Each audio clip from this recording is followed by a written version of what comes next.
Naimbag nga agsapatay manan, ayaten nga makabsat. Sorry Tagalog. Ano lang natin kanina. And then we can't avoid it na mag-speak talaga ng language natin kasi wala tayong kawadwadan talaga.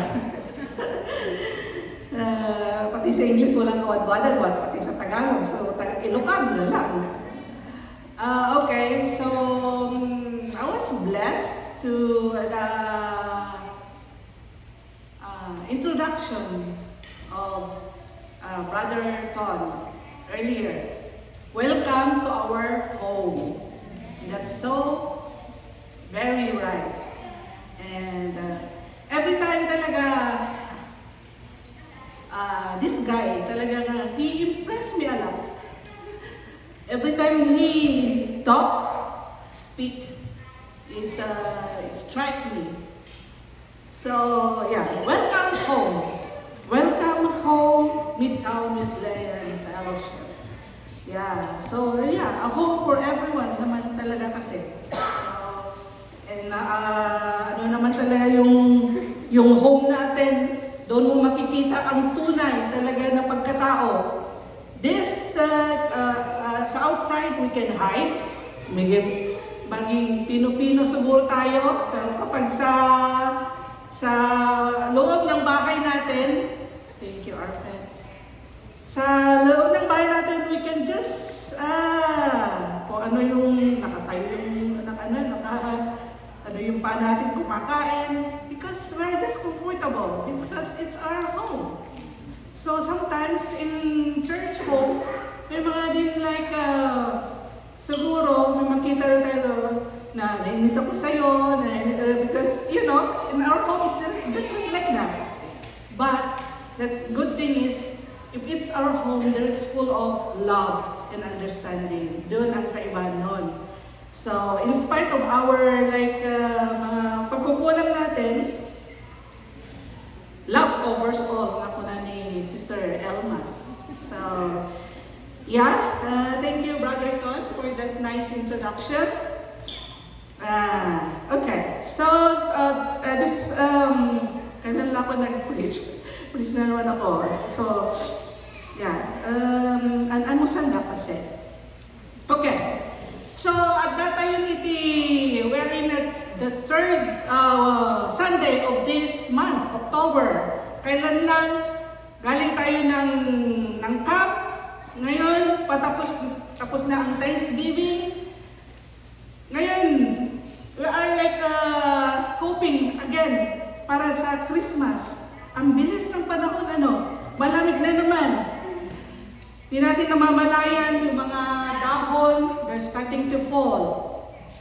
So that's how days are passing by so quickly, so fast. And this afternoon, we will continue to dwell on our theme for the month of October, which is the heart that says yes. This theme is for the preparation for the upcoming, I don't know when, election of officers, maybe. So this topic will prepare each one of us. So let's open our hearts. Kung may sinasabi ng Panginoon sa atin, just open our hearts. And whatever it is, just obey. So the heart that says yes. First Sunday, ang topic ni Pastor, ang topic na diniscuss ni Pastor the first Sunday is the willingness to respond to God's call and the willingness to respond to God's call. And for today, we will focus on the topic readiness to serve wherever needed. About service. Readiness to serve wherever needed. And our scripture is found in Mark chapter 10, verse 45. But before we will read our verse, I would like to share a quotation from an American author and minister, Max Lucado.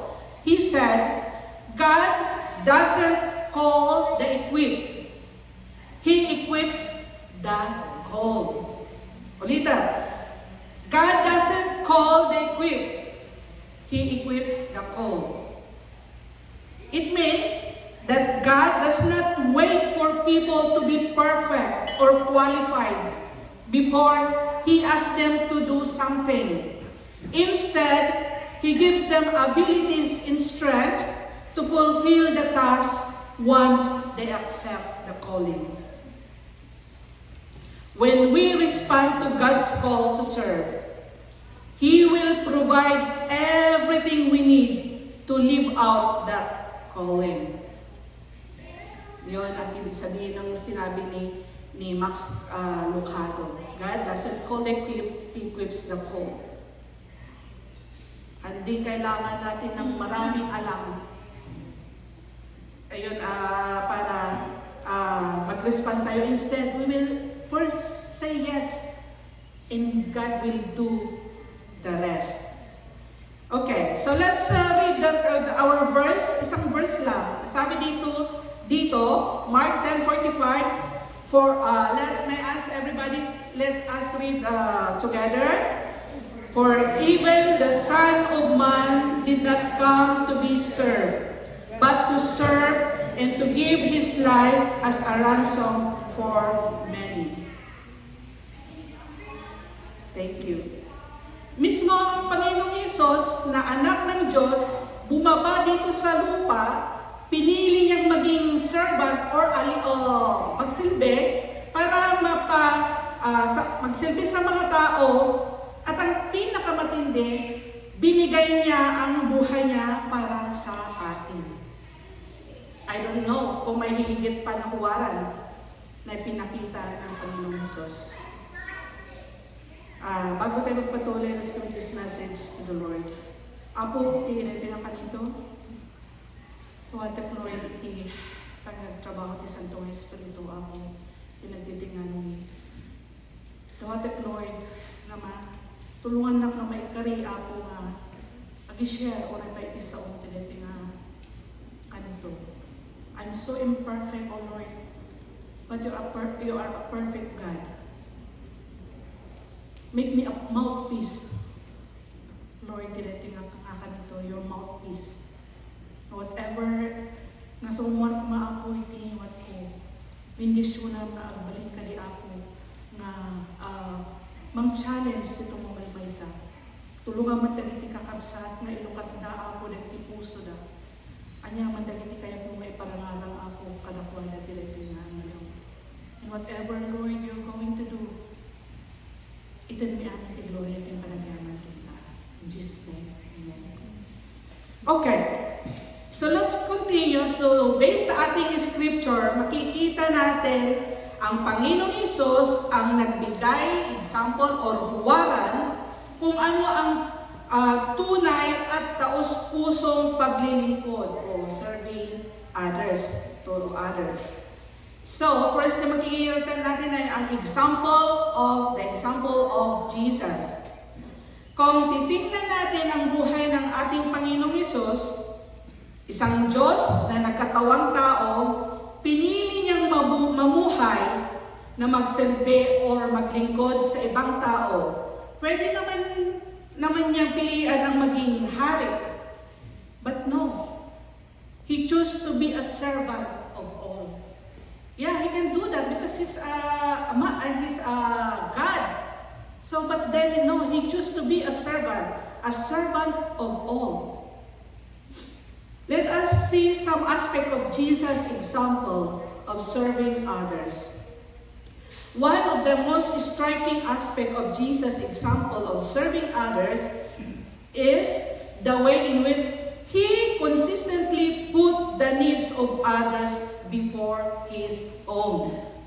He consistently put the needs of others before His own.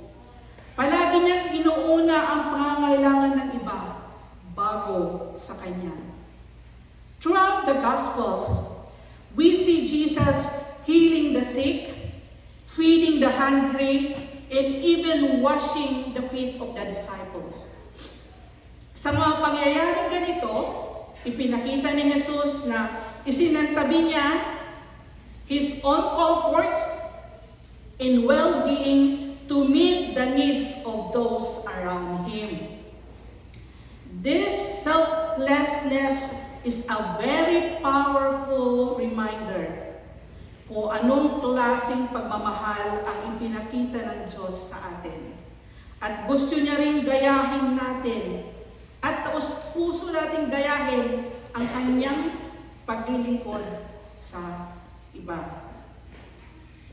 Another aspect of Jesus' example of serving others is the way in which He valued and honored each person He encountered, regardless of their social status or background. Na pag-aralan natin kanina on how do we break the barriers sa mga iba-ibang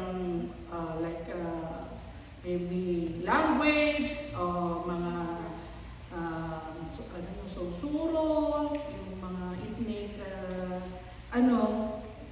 But then Jesus, in a time when society was deeply divided along lines of race, gender, and social class, Jesus consistently broke down those barriers by treating each person he met with dignity and respect. Pinakita niya dito whether it was a Samaritan woman at the well, a tax collector named Zacchaeus, or a group of lepers seeking healing. Ipinakita niya at pinadama ng ating Panginoon na sila ay importante, that they deserve love and care. Hindi mas importante yung mataas na encounter niya. Yung centurion sana. Pero pantay-pantay ang pagtrato niya. It's either the Samaritan woman na outcast noon, the lepers, and also Zacchaeus, na isang, sabihin natin ngayon, siguro yung mga politiko na ano ba yun, graft in corruption, baka ganun, natin kay Zacchaeus, because siya ay tax collector. But then, Jesus value them, all of them, and He give them proper respect and also proper with dignity and respect. Not only that, He also demonstrates a deep sense of empathy and compassion for those who were suffering. Time and time again, we see Jesus move with compassion for the crowds who were like sheep without shepherd. Kita natin sa Mark 6:34.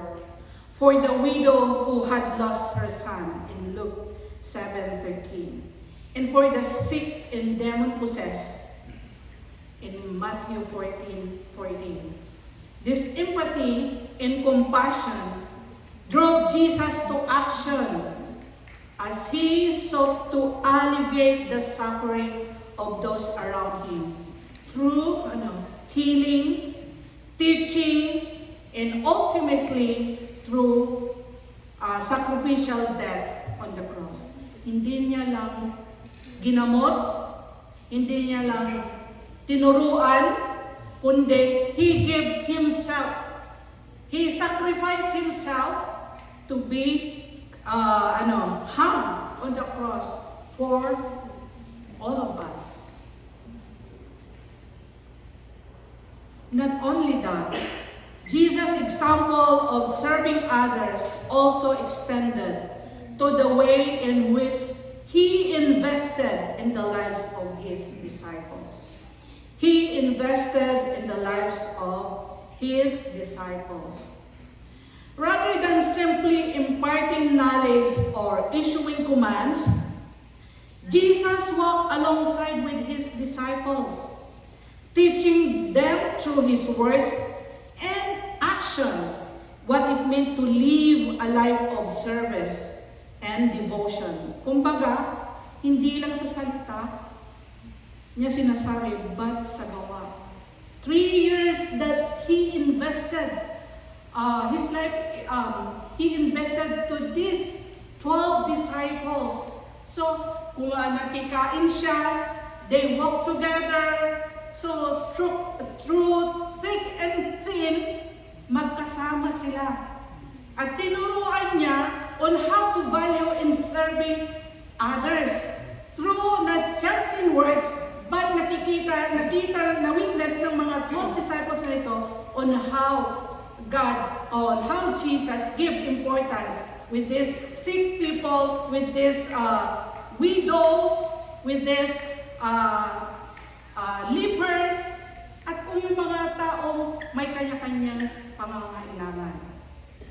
So, Jesus really invested his time, his life to these disciples.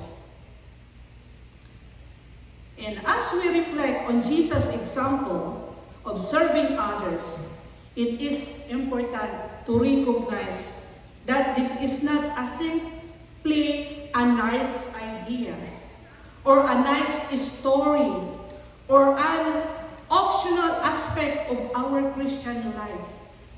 Yung mga nakikinig natin, mga naapag-aralan natin, ginawa ni Jesus Christ is not just a nice story, it's not just a nice idea, or it's just an optional thing, aspect of our Christian life. Rather, it is a call.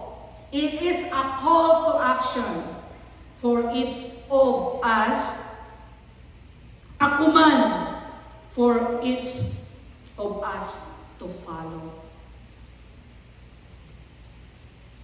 A call to action para sa lahat ng mga sinasabing, I have decided to follow Jesus. No turning back, kung kuna tayo. Those who have decided to follow Jesus, this is not an optional thing. It's a command for us, for each of us to follow. So, nakita natin yung example ni Jesus. Now, it's for us now. The call to serve. Now that we have Jesus' example in serving others, in this call to serve others is not an optional thing, as sinabi ko kanina, but it is a command that is woven throughout the teachings of Jesus for all believers. Bilang tagasunod ni Kristo, hindi lang tayo tinawag para maniwala sa Kanya, pero para tularan siya, gayahin siya sa Kanyang mga pamumuhay at mga Kanyang salita. Ika nga ni Pastor Stan, we are not saved just to sit, but instead, we are called to serve. We are called to serve. So habang kinakanta natin sa ngayon, I have decided to follow Jesus, not turning back, we mean it in our all heart na we really decided to follow Jesus. In relation to this, there are some aspects in serving others. One of the primary ways we can serve others is by meeting their physical, emotional, and spiritual needs. This can take many forms, such as providing food for the hungry, offering a listening ear to someone who is struggling, or sharing the gospel to those who have not heard it. Serving others is not just about doing good deeds. It is about sharing the love of Christ with others and pointing them towards a relationship with Him. So as we do good deeds for them, huwag din natin kakalimutan to point them going to the relationship to Christ. As yung ginawa din ng mga tao sa atin, kaya tayo naging Kristiyano. They invested their time to us. Siguro, pakipot pa tayo noon, ang hirap natin sigurong tiliwan. Tiliwan na tayo nga, mabanginagi nga ka, pasauda ka, dakay ko lang ibaga. Ay, manang, dati pa panak, di siya tata. Yung inaan-anusan na tayo, ayatan nakakabsa. Di yung kanay ma-imagine diyan. Inaan-anusan na tayo, isong adatay tata. We are enjoying our Christian journey because of those people who an-anos kada tayo. Another aspect of the call to serve others is the importance of humility. In John chapter 13, verses 1 to 17, Jesus demonstrated this by washing his disciples' feet. Binugban ni Apo Isos, saksakan natin na disciples. An act typically performed by a servant na dapat lang na ito'y aramidan lang ang kumatimay sa mga adipan o alipin. But by doing this, Jesus showed his followers that they should not consider themselves too important or elevated to serve others. Like, leader kami, dapat kami nasusunod. Kung wala ako dyan, hindi gagalaw ang ministry. Instead of those, hindi sana ganon. Instead, they should be willing to humble themselves and put the needs of others before their own. Kaya pinakita ni Apo Isus, kada ito nga disciples, nga haan nga kasta, because you are the disciples, pagsabihan na kada kita tao, no, you need to serve them. That's what I'm doing to you right now. I'm washing your feet. Na dapat aramidan ko iti may nga adipan. And as the Apostle Paul wrote in Philippians chapter 2 verses 3 and 4, do nothing out of selfish ambition or vain conceit. Rather, in humility, value others above yourself, not looking to your own interest, but each of you to the interest of others. Kung matika na yung adan sa'yo panunod tayo, ito nakabsan. If God will call you to serve in the ministry, kung matika na tayo, ito nakabsan.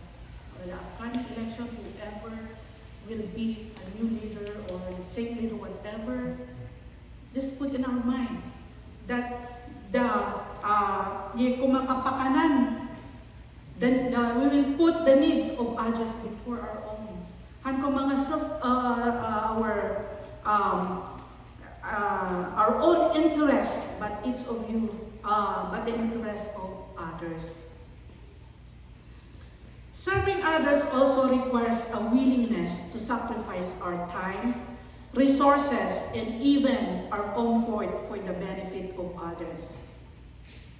Jesus' ultimate act of service was giving his life as a ransom for many. And while we may not be called to make such a drastic sacrifice, like ni Apo Diyos, intad na tibiyag nanay, lansay jay cross, malapit nga haan man nga kasjay iti mabalintay nga aramidan, when no kaslak makadagiti na tuma nga Kristiyano nga aday iti sabali nga nasyon nga they are delikado isuda nga ag-worship gay public, that risking their lives, maybe hanga kasi ka-drastic iti dawdawatan ni Apo Diyos kada tayo. But we're still called to give ourselves for the sake of others. This might mean like sacrificing our time to visit a sick friend or loved ones, or giving financial support to those in need. Damat sobra. Nga sobra mo kasapulan ni kapsan mo. Itid mo nung idalan na ka na po Diyos, among no pudno niya nga kasapulan na. Or simply being present and available for someone who needs a friend. Or ano nga masapol nga pakamatay ka para kinaako Diyos. But then, just being with like kung Maribel, no, the Maribel is in need emotionally, just sit with her, talk with her, listening with her, listen to her, no, ay niya ti adang na just assure her na she has somebody with her.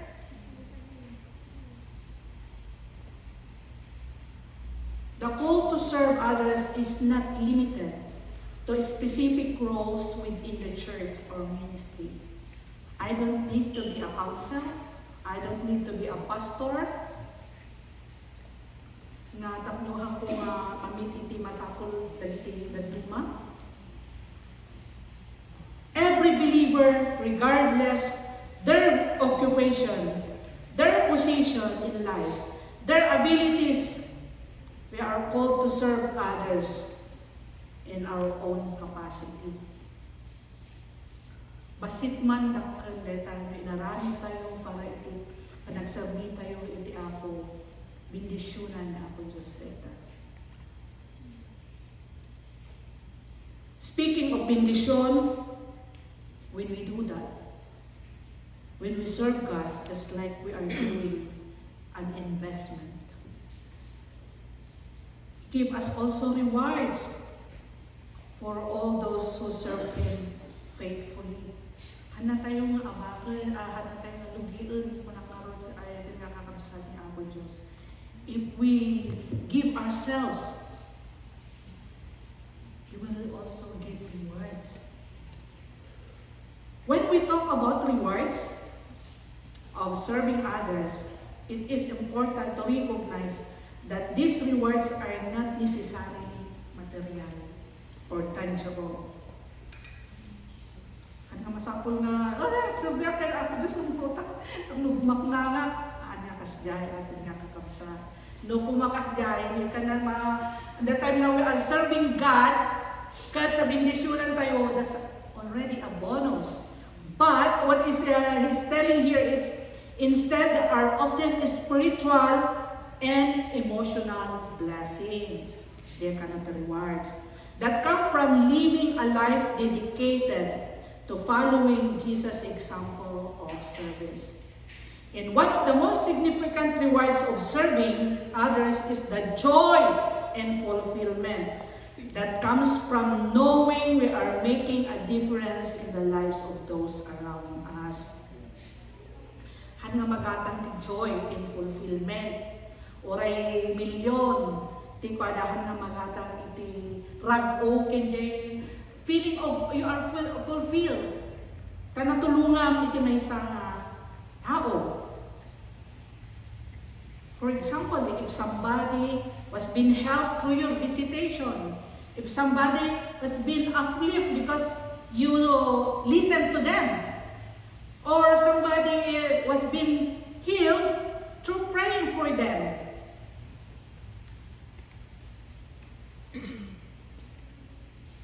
When we serve others, we are able to see the direct impact of our action on their lives.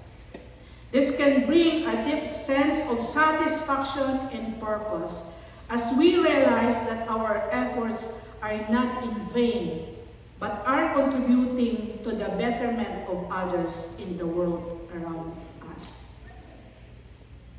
Nadang make this world a better place. So, han nga masapol nga donar tayo tinakkel, han nga masapol nga agbalik tayo nga politiko, tumakatulong tayo. Just one person that you nga tinulungan tayo.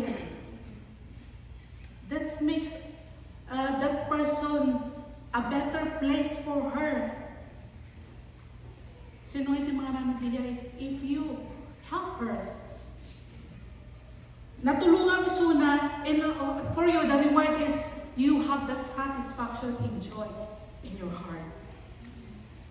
Another reward reward of serving others is the opportunity to grow in our faith and relationship with God. As we serve, we are often stretched and challenged in ways that force us to rely in God's strength and wisdom.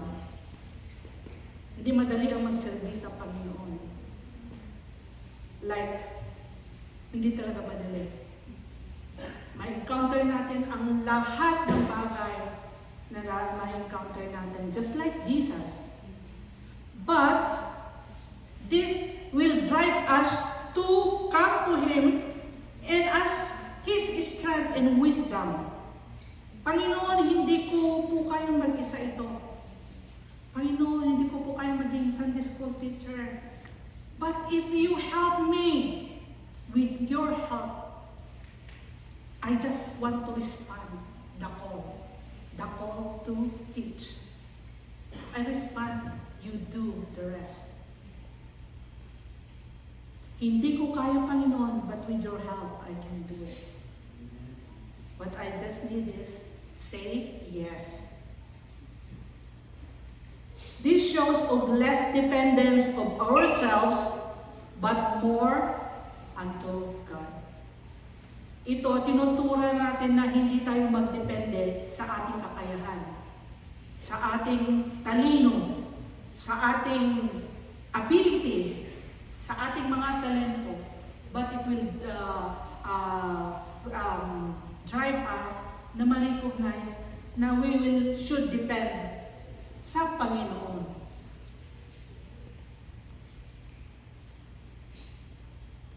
He is the one giving us the strength in doing His service.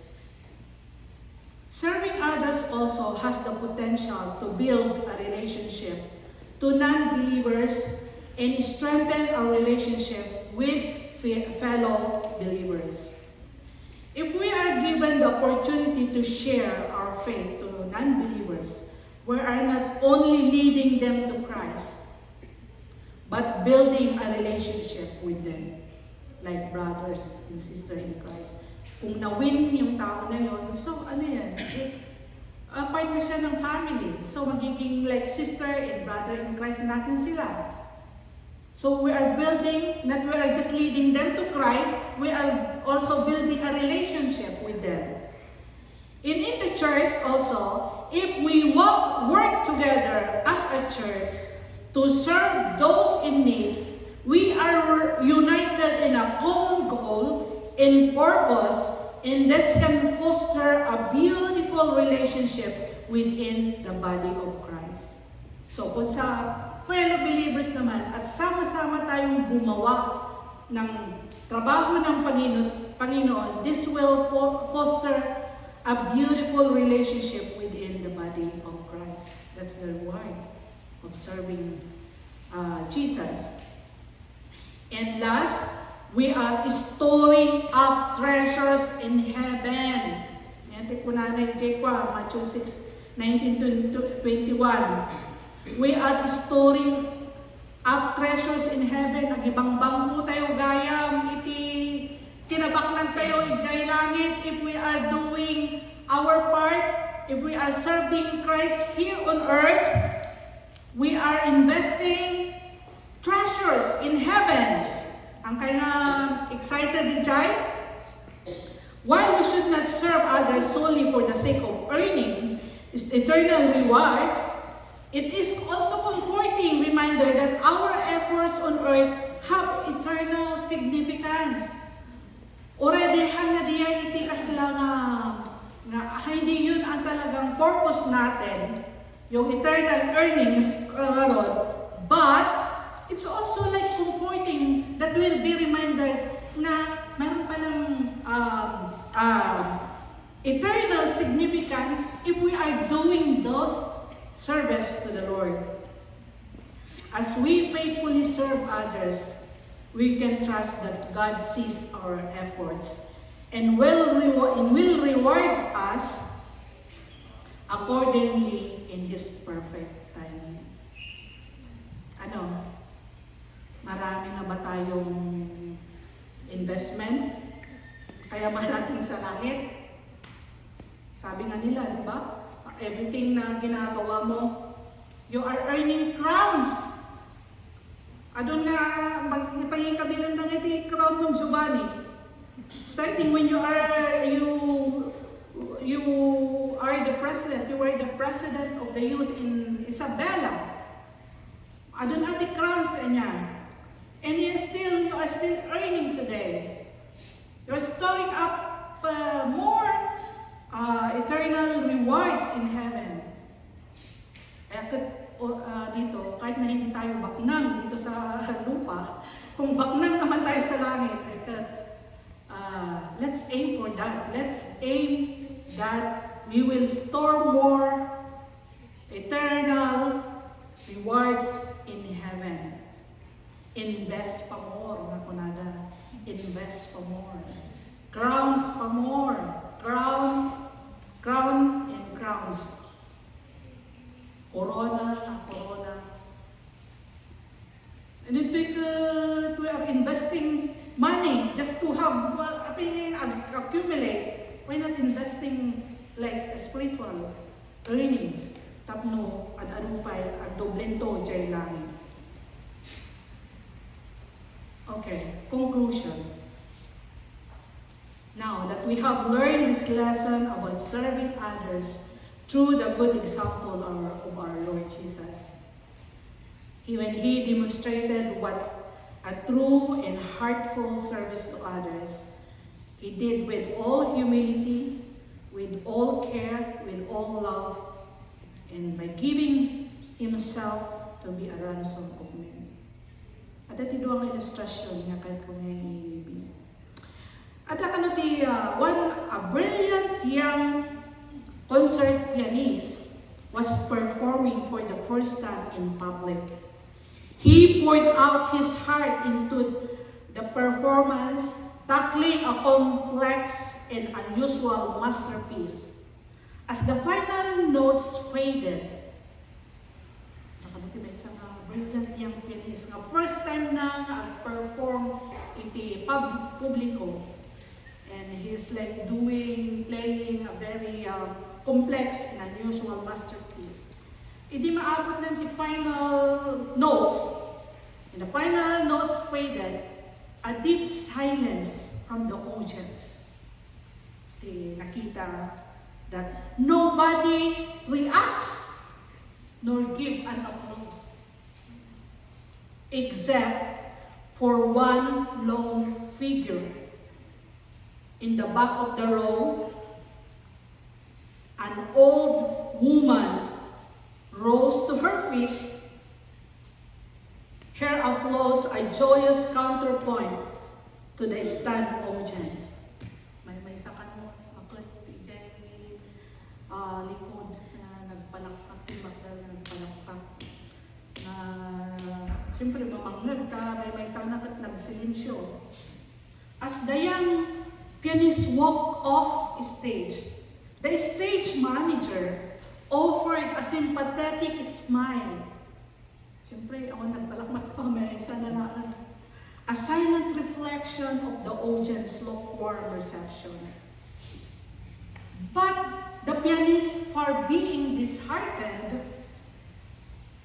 baliktad na yung reaction na yung pianist.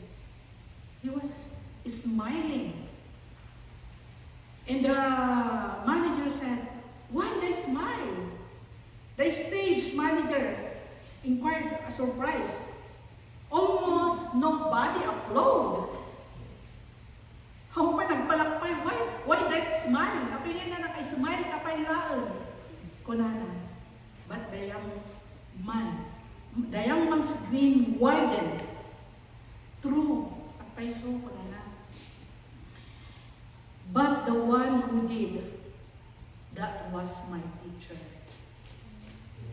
That was my teacher. So, he doesn't care. He doesn't care those audience. He just more care to his teacher. Choose to care about the opinion of your teacher. And that's our heavenly teacher. over everybody else. Quit pleasing people and pursue God instead. Isumama, dismaya tayo, ayatin niya kaabsat, di pa nagserbi tayo because we want to please others. But focus on that heavenly teacher. Ta isuna lang iti rumbang nga dapat nga iso iti please tayo. Hantay man na-please iti kakadwa tayo mong na-please tayo jay pagdaydayawan tayo nga Diyos, that's more important. That's more important. We don't care, I don't care if you don't please to my preaching, I don't care. That's what I'm just doing this for my heavenly teacher. I don't care if you don't bless. You were not blessed.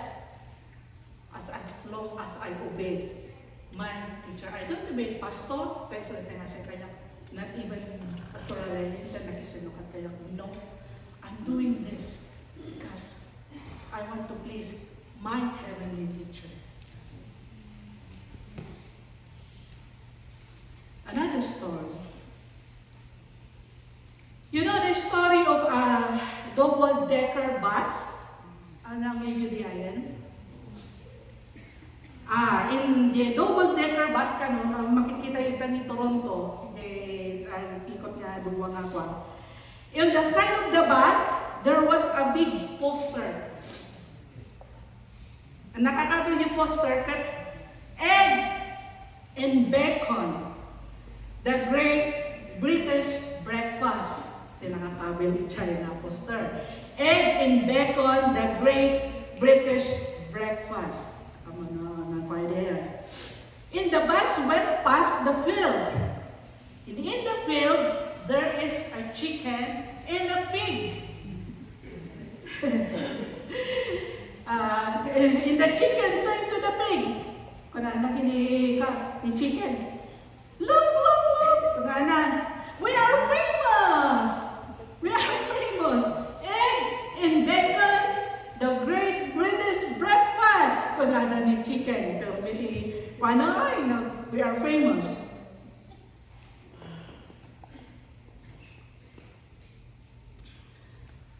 Kunamot ni, and the pig turned around to the chicken and said, "It's all right for you. Kunana. You only have to make contribution. But for me, it costs my life. But for me, it costs my life. Ni chicken lang, aglay the eggs to have a sunny side up egg, boiled egg, scrambled egg. But the pig, the whole life, aramidin da nga bacon, partihan da biman, matharis mo da, aramidin da nga bacon." Yeah, it's a funny story. You know, dear brethren, in serving others, God is not much interested of our contributions. Not much of our abilities. Not much of our intelligence. Even our profession. Our standing in life. But, you know, God wants a surrendered life in doing His service, in doing His work here on earth. Hindi siya interesado. Although He is interested, but not much interested. Noan niya ti kinalain ko. Noan niya iji katatao. Noan niya di kinabaknang ko. Noan niya kung madiinadal ko. Noan niya kung maiti mabalik ko nga aramidan. Noan niya kung mati position ko. God is not much interested with those. But He is interested if you surrender your life. Muna natibagay tayong pay before He will bless those abilities. He will bless those positions. He will bless those things that you are doing in serving others. Tulungan na tayo ayatin mga kakabsat. As we are enjoying, as we are doing our ministry to the Lord, just be reminded, kasla ko mga hantay ko mga kasla yung chicken, we are just giving our contributions. But we should be like the pig, that it costs our lives in serving the Lord. It's cost our lives in giving our service to the Lord. Kaya po Diyos ko manting tumugan may sa kadatayan at nakabsat. Kas ko nakarod, I don't know what is that. Is trying to show you, but pray hard also. Pray hard. Kanya, ikayat na nga aramidan na ako Diyos, ibiyag you for this upcoming months for the Midtown Wesleyan Fellowship. Just open your heart. Just give your bacon, your whole life, in doing the service of the Lord. Now, po just imarindayaw itong bagay sa kalitayo. And I ask Auntie Letty to give us the